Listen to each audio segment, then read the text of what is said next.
I'm Jeff Pettigrew, Chief Policy Officer for the Association for Responsible Alternatives to Workers' Compensation.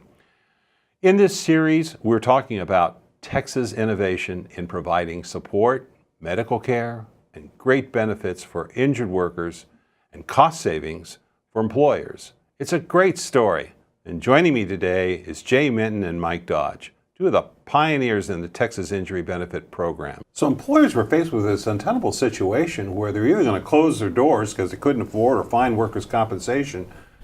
And so this option comes up. I had a good client who was in the hotel business who had no choice but to drop his workers' compensation insurance. And he was shortly thereafter sued in a tort claim by an injured employee. Would you say that in order to avoid this horrendous liability exposure that employers would have, that they'd have to have better benefits? The collapse of the workers' comp system in Texas in the late 80s created a vacuum for benefits coverage. And that nature abhors a vacuum, and that vacuum was quickly filled. We always emphasize to the employer to provide benefits as good or better than workers' comp. We never ever suggested to an employer to have a 7-day waiting period or a waiting period of any kind.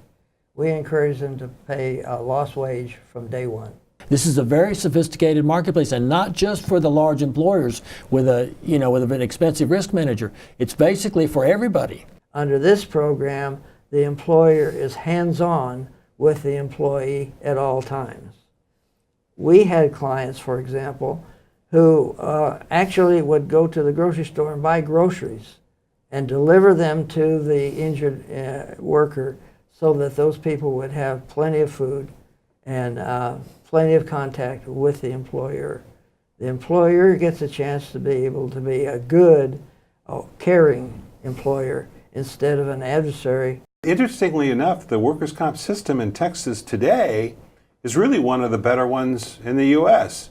Is there a synergy, a relationship between the alternative program and the workers' compensation program? Absolutely. Wouldn't you say so? Yes, I think and I see in the marketplace that the statutory compensation system and the alternative compensation products push each other periodically for lower premiums and more benefits. Which makes Texas one of the greatest states to work in. Well, this is a creative place where our culture is not stagnant. Our culture is dynamic, and we have a lot of influx from other parts of the country because our economy is better. Well, the great irony that I seem to see is that employees under this program get better benefits. They get responsive medical care, better return to work outcomes, and yet employers who are providing this are saving a lot of money, hiring new employees, and so it seems like a win-win situation. You know, it's great that you've both been here to share the history of this program. Thank you for joining us. For more information, please visit ARAWC.org.